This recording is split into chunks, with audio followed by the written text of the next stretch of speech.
Folks, we got a lot of stuff coming out of the Chinese Bar Citizen from a new Origin ship being teased. We kind of knew that was coming, but it's looking like it's a fighter. I mean, literally, John Crew himself is out here showing us something about it. And also the date. Mind the date. 26th. That's Origin Day in Invictus Week. But we also got just a lot of notes that came from your boy Hater, who summarized a lot of what came out of this Star Citizen Live, really. And we're going to go over this in a lot of detail when it does come out, probably next week for us. But we can at least get a little summary in of the big and important points, at least through the lens of somebody else who watched it. That being said, I can't validate that all of this is 100% accurate. We're going to go and watch the real thing whenever it does come out. But for now, I think this has some really interesting stuff you're going to want to hear. If you're joining us on the video, come join us live one of these times. It's not a bad time. And if you're joining us live, thanks. You're pretty cool. Appreciate you. What do we know about an Origin ship? Not really much. All we know is that the audio folks were working on an Origin ship 2 months ago. Jared said we would definitely be getting one within the next couple of months of that day. I usually tell people, if you're a sci-fi fan, you usually fall into one or two categories. It's pick your Philip K. Dick. You're either a Minority Report or you're a Blade Runner, kind of thing. Do you like the pristine, gorgeous, perfect future? Do you like the used? And I'm a Blade Runner guy. I like Drake a lot. Yeah. Same. But I mean, a really nice Origin ship would be appreciated. And we're gonna get one in a couple months. All right, video couldn't keep up there, but we got the audio. He literally tells us we're going to get one in a couple months. So it's guaranteed we're going to get an Origin ship next month. This is not just a concept. It's not going to be anything like that. I do think this is a straight to flyable from Origin. Looks like a heavy fighter. They're calling it the M80, which means it's probably going to be a little bit more in line with the M50 in terms of design. I don't think that means it's still going to use this styling, though. I think it's going to go with the kind of styling we expect from Origin, as we've seen in the newer age from the 400i mainly. But the M50 is a wildly different kind of ship from the other ones. All the other ones are generally number-based. This is one of the letter-based ships, so there could be something special they do here. We'll see. Let's go to these notes, though, and talk a little bit about what's going on here. Let's start with ships and vehicle updates they've got on the notes here. The first one is more non-combat focused alien ships this year, which is... I'm not sure if that's really all that surprising since the Gattac Raylan's coming out in a couple months, but hey, you know what? Actually, like 1 month. That ship is 1 month away. We're going to be eating so well. Ironclad weapon loadout will differ from the concept. We'll also have a larger cargo hold. I don't even know what the Ironclad concept had in terms of weaponry. Is anybody really thinking about that? I guess some people are. I know you guys are. You freaking min-maxers care about all the numbers, you folks that I depend on to make sure I'm not dying. I know you care. So what did it have before? It had a couple of size 3 turrets, one size 5-man turret, one size 3-man turret. That interior remote turret, that was an interesting ideal. And a couple missiles. It's not a ton of weaponry, but I guess since they have the assault, you wouldn't want to overgun it. So the Ironclad's weaponry, okay, it changed. I think that's going to matter more when it actually comes out. Kraken is also confirmed to be non-modular.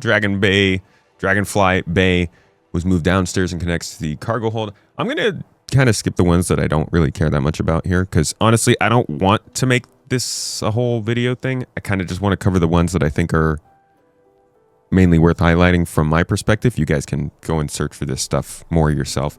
So the main things that I thought were pretty interesting here are gaps in the ship matrix will be filled so players have manufacturer options across all roles. This is something that they have said multiple times, but needs reiterating because people sometimes ask, what's the plan with the ships? I think this both frustrates and pleases people. I think there are plenty of people who can kind of tell where we're headed. Let's be very clear here, guys. We are at the point in Star Citizen's development when if CIG is reworking a ship, they're gonna make another ship along with it. Not even reworking. If they're gold standard updating a ship. If CIG is going back to an old ship and they're renewing it to new standards, they're gonna make another ship built off that chassis. That's what they're starting to prove to us. They did it with the Mantis, they did it with the Saber, they did it with the Valkyrie and the Terrapin and the Prowler. They're doing it with the Hammerhead. It's just how it happens. So that's just where we're at. They're going to make a lot of ships for this game. I don't think that's a bad thing because a lot of ships means variety. And I think anybody who kind of looks at the ships coming out and is thinking to themselves, well, why make that ship? Well, I would just use this other ship. Should remember that that's good. That's what we want. We want people using different ships that do the same thing because that gives us some natural variety. The problem is where balance comes in, and if they're able to balance and support all those ships, which is the bad side. So I can see how both sides of the crowd might be unhappy about that or happy about it. But I think it's just important to know we're going to see a lot more ships coming out that do fill all those different roles in the game, from solo to multi-crew. All right, another thing near here. Suit lockers are actively being worked on, prototypes already running to retrofit into older ships. Suit lockers being worked on is a big deal. This is, I've been covering this one for a long time. The suit locker is an important part of your daily loop in Star Citizen. A lot of people complain about Star Citizen taking too long and not wanting to lose everything every time they die. Not realizing that there are going to be very easy ways to get your stuff back when you die. Even if you lose all your stuff, even if your stuff gets unequipped, but you're still insured and the stuff is just held back in your inventory, the idea is supposed to be that you just go over to your suit locker, you press a button, and you equip that loadout. If you have a different loadout for a different kind of situation, maybe you have a Carrack and you have an exploration suit that's meant for hazardous atmosphere, you go over to the suit locker, you hit a button, and then your hazardous suit gets put on with the stuff that comes with that suit. That is a much more streamlined version of Star Citizen we play, and I think a lot of folks hearing that are thinking, well, I'm much more likely to start caring about putting on different types of suits and armors when that does happen. This is part of that. G-forces being different levels of effectiveness on different things that you're wearing is pissing people off, right? A lot of folks are like, why are you going to make me, oh, now I can't play the game. I can't fly a ship because now I have to wear a certain suit to fly, and wearing suits is stupid. Well, I mean, for starters, you don't have to wear the suit to fly. You could just, God forbid we just don't all have the best stats that are available. But also, yeah, wearing suits and changing them is kind of stupid. And until we get suit lockers, it's gonna be a little bit annoying. But as you can see, they're working on them. I think the order in which these things gets delivered is annoying, but you can tell that they are trying to at least hit them at similar times. There is some level of effort to make loadouts a thing. All right, continuing on, we've got the new flight experience is in development. Full overhaul covering flight, weapons, bullet speeds, and engagement ranges. I'm not sure how I feel about another full overhaul. Team tested lowering bullet speeds and extending engagement rates for more cinematic tactical combat where players can dodge fire. I don't know how I feel about that, but it's just a note. So I'm going to wait and see. Light, medium, and heavy fighters are being reworked to have distinct identities. I do wonder if this is part of the same kind of rework they've been going over for the last several years. I don't know. I can't wait to hear this fully. Again, these are just notes. Anything that we're hearing here, I would take with a grain of salt, and I would kind of just take and keep in mind for next week, because I don't know how this news is being delivered. And it could come a lot differently than the way that these are being written out. We'll see. Ship classes should not be a linear progression. A player can stay in a light fighter their entire career. That's good to hear, to be honest. Ship classes should definitely not be anywhere near the main progression of the game. I mean, I guess they're involved in the progression, but if you're going to be selling ships, then you got to make sure that you're allowing people to get end game content in the cheapest of ships. Yeah, they say here, missile unreliability is largely a network issue. Goal is to slow them down and replace binary countermeasures with maneuver-based dodging.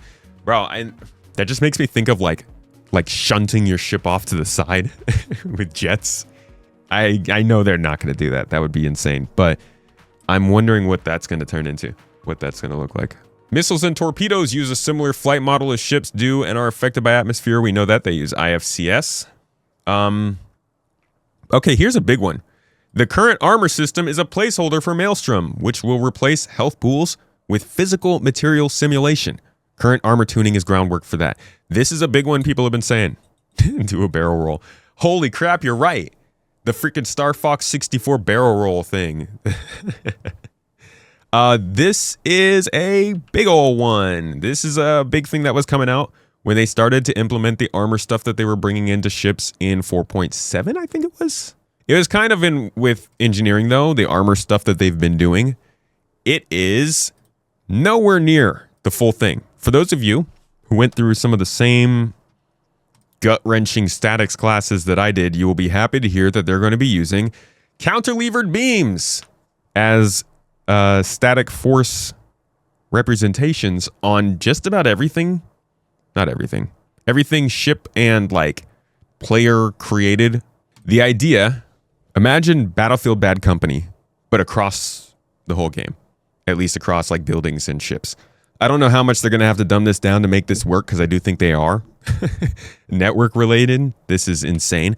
But this is how they want to do physically destructible environments in ships. And which item might be affected as well. So a power plant will cease to emit power or implode, explode. A weapon will cease to fire, and so on. To make things break apart, we create what we call breakable clusters. A breakable cluster is a set of physical geometry, the visual geometry, and the entities on top that can break off. Between breakable clusters, we create abstract cantilever beams to be able to model stress and strain. I'll go into more detail in that in a bit. Breakable clusters are hierarchical. They mirror the hierarchy of all attached entities involved. They also embed the hierarchy of all animated joints. And they also embed the hierarchy of all physical geometries. They essentially represent a ground truth of the entire hierarchy necessary to perform all our goals for Maelstrom. This image is showing a breakable cluster graph of the Gladius. I'd like to show one more video of Maelstrom before we continue.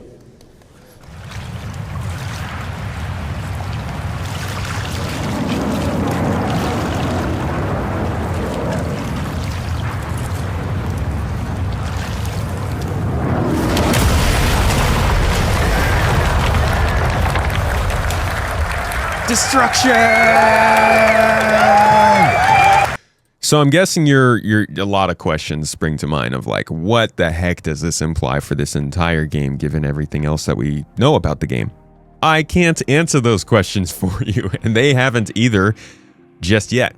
So we'll see. I just wanted you to know what Maelstrom is. This is going to be a way for them to basically assign materials to all the things in the game and allow those things, like, so when you salvage one of those ships, you'll get those materials back from those things. But in terms of armor and breakability, it will be systemically modeled by cantilevered beams as opposed to just like what we're going through right now. That's why they're saying it is a placeholder system. Let's see. Apollo drones are not being worked on, not a priority. That's not a surprise. They mentioned that capital ships will have map tables. A command will let players survey the battlefield and push designated targets to all gunners on the ship. These are things that we've known for sure. Ship cross sections are now detectable via active scanning ping. Yes, we know that. Advanced radar ships will be able to pull more detailed info on nearby ships. We knew that. Installing matching radars on the same ship will provide a radar buff is an interesting one. Couple things about gameplay here. Base building will not require a specialized ship. The Pioneer will not be flyable alongside Tier 1's release. I think we knew that. We knew that the Pioneer was not going to be coming with the first version of base building. Manned turrets will not support AI blades. Let's see what happens here. Let's see what the conversation looks like following this. Damaged turrets can be repaired from inside of the ship as long as they are not destroyed. That makes sense. Auto cargo loading at major ports is still planned. Did they ever never say for sure that auto cargo loading was actually like broken? Officially was broken? Because I feel like it was always kind of assumed that you could still auto cargo load, but it was broken. It was just not ever acknowledged. I don't know. Maybe it's listed as a regular bug. Crafting and upgrading ships will provide performance gains only, no visual or hardpoint changes. Okay. I would love then to hear how they're gonna allow us to make paints. Maybe that doesn't apply to paints. We'll see. We will have that updated at some point, or I guess whenever this comes to us, hopefully next week, we'll have probably more information on that. Drones are a major component of the base building loop. Once the underlying tech is complete, drone rooms on existing ships will become functional. Drones will operate autonomously with player instructions. Ground physics currently react too harshly to terrain is, yeah. Agreed. It's nice to see it acknowledged. I wonder what's going to happen there. They're essential for base building and combined arms. That would imply that there needs to be a big ground vehicle update sometime soon.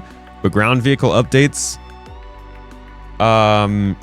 usually leave more to be desired than I would wish. So I'm going to hold on in deciding if that's going to be an actual win or not. Temporary jump points are planned for 1.0 and could lead to brand new locations. There you go. Oh, were you guys in the middle of clapping? That was terrible. Kids, there you go, explorers. I genuinely think that most of exploration is going to be finding points of interest and resource deposits. And, our transient jump points. I'm not sure. Maybe this is talking about transient jump points, but they are definitely, yeah, transient jump points are temporary jump points. So they're just reconfirming that. Could lead to brand new locations is a new one, though. We'll see what they do here. Temporary event locations. It would be weird if they just had it go to like a system that was just a temporary event place and not an actual star system. We'll have to see. But that's an interesting one to track. And just to do some due diligence, let me show you where they have actually confirmed this already. Because people have been constantly like, there's nothing to find exploration-wise. And you'll be like, well, no, they said transient jump points are a thing. But that's been largely, I think, not talked about since just single Inside Star Citizen from a few years ago. Are more ethereal. Transient jump points are more ethereal. First you have to find them, and once you've found them, you don't know where they go. We like to call in the narrative team the Swiss cheese approach to jump points, which are smaller access points to the main tunnel. Those will still be restricted by small, medium, and large. So basically, it opens up opportunities for smaller ships to kind of sneak their way through. A transient jump point may only be able to be used once. It may be a little bit more permanent, but you can never tell how long one does it last once you find it. If people are looking to avoid scrutiny, we'll look for these sort of side routes to get into the jump point to bypass, security or customs or stuff like that. So they kind of explained it as a way to smuggle, a way to get around the main point, but still a way to follow that same jump point. If this is true, and we'll confirm this next week or whenever this episode comes out, the fact it could lead to new locations is new information. That'd be interesting. They've confirmed here stellar storms, solar flares, mass ejections, this stuff that was supposed to make Pyro more dangerous. That's good to see, because we've been like, Pyro, hello. You there? Underwater exploration is planned, but not in the near future. I think we knew this. I don't remember why. There must have been some point that it was said. I can't remember why. Economy-focused updates are coming in the next few months. This can mean a lot of different things. I think the biggest thing most people are wondering about is where the heck is StarSim? Where is dynamic shifts, supply and demand, and things like that. We saw that talked about here in this episode of Star Citizen Live quite a bit. So this is from June of 2024. This is really the last time they talked in much detail about how the economy was going to work in the future. That basically robo Yoritz me. So all of this, the Miro that I've shown you earlier, all of this whole rule set of what needs to go where, that system can be automated somewhere in the future, and then when that system hooks into there's many working parts to the back end systems, which are variously called Quantum or StarSim or whatever they're called, and just like Jared said, this is an illustration of our intent. It's not the final working system. Well, we will be trying to plug in, and we're going to get you a second computer, and we'll be trying to play this mission next week and actually show you live one of the new cargo missions that you'll be playing in 324. Vengeance is Mine. So this was all introduced back around when 324 was coming in, and as he was saying, the cargo missions were coming online. That was the first real touch to the economy they actually did, was the cargo missions. And I know it doesn't feel to a lot of people like there is a huge overarching economy, but it's definitely, they are doing work, and these missions are based off of that, and they're building on it. It's just a matter of, you can't feel it in the sandbox so much. We need to know how to fly Dock and Quantum. Yeah, that would be preferable. And if you're going mission rewards are pretty bad. All right, so That's it says true. easy mission. Okay. There will be a whole range for other ones as well. Yeah, absolutely. Yeah, they're going to go all the way up to the top. This is also one of those times I'm going to rely on chat to remind people of this throughout the show. This is a simple front end created to start a conversation, to have this with you and stuff. Obviously, Quantum's still in development. All the stuff gets automated and stuff when all the variables go. But tools like this are great to check our answers. Basically, you do it here in a simplified, where we're all designed. Yeah, I mentioned a lot that Quantum was being... As far as what the actual numbers... Hey, don't test me. Quantum, don't start. That's a thing that, quite honestly, will always be in flux. And anybody who's worked on an MMO in the past, anybody who's played an MMO for several years will tell you that an economy is an ever-changing, ever-fluctuating thing. And at the scale that we're attempting to simulate across multiple star systems and stuff, it will be here too. So whatever that number reads today will not be what that number is however many weeks or months after that, will not be however it is however many weeks or months after that. That is... There's actually one more...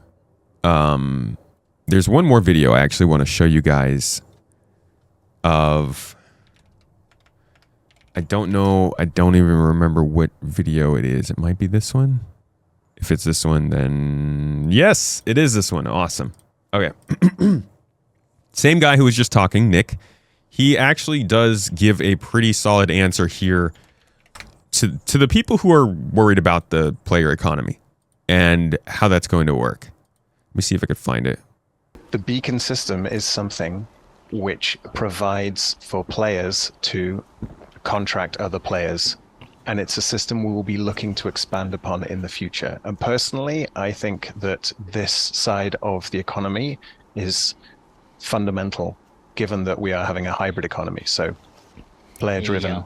So they kind of talk about there's a hybrid economy there, and that it is player driven. Obviously, we're seeing a lot of the non-player driven side of it, but there's a lot of talk in the economy over the years. So clearly they want to do something with it, and I'm interested in seeing what economy focused updates might actually be now that we have crafting and materials and all that kind of stuff. I'm thinking don't do this economy focused update until we get the planetary tech focused update so that you can start to tie that economy back to where items are actually spawning on planets, but we'll see what they do.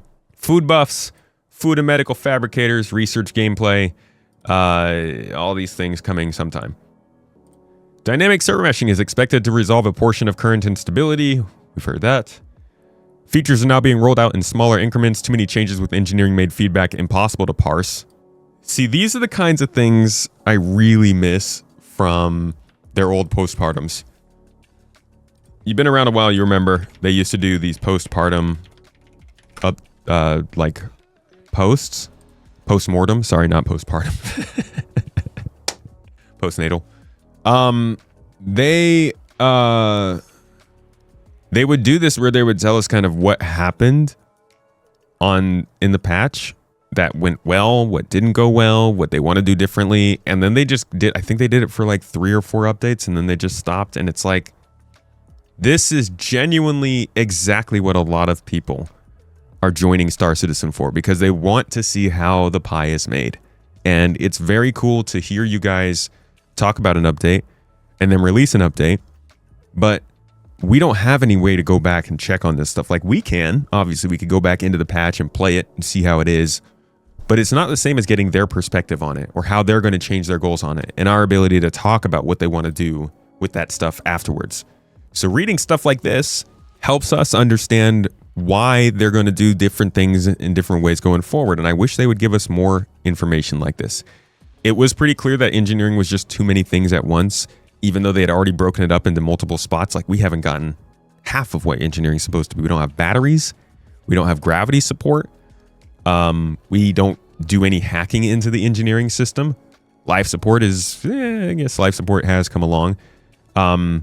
There's just like a lot of stuff that still needs to be added in there. So it's again, another reminder that the idea of this game coming out in 2027 or 2028 is fucking really optimistic, I'll say.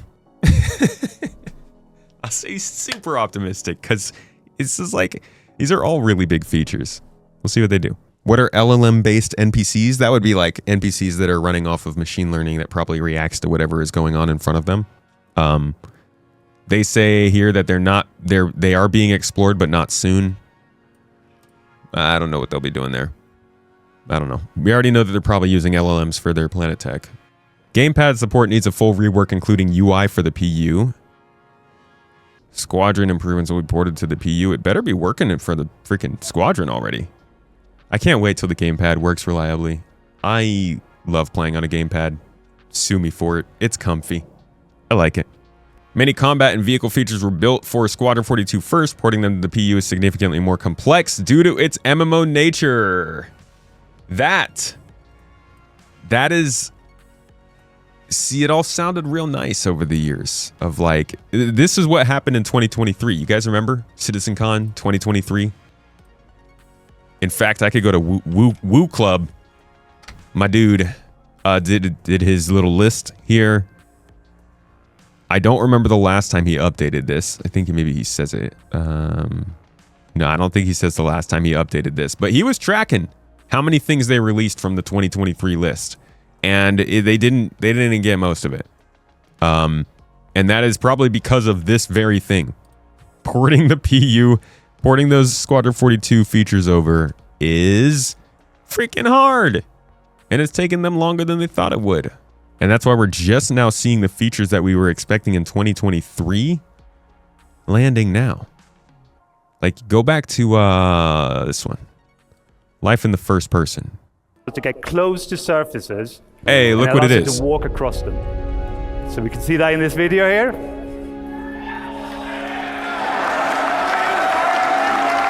Okay. There's probably some more. Let's just jump through. So now, by taking these EVA camera without any lateral translation. No, we actually got that. Here's the ladder animations. We just got that last year. Avoid obstacles or peek around corners. And this all got a full new animation set. It looks amazing, especially with all this beautiful star cloth. Then we got sliding. That's going to add some stamina cost. I see that popping in the PTU now. And when I do it back to back like this, my heart rate is just pumping, right? So you got to be a bit careful. You can't just slide. You see we got radiation last year.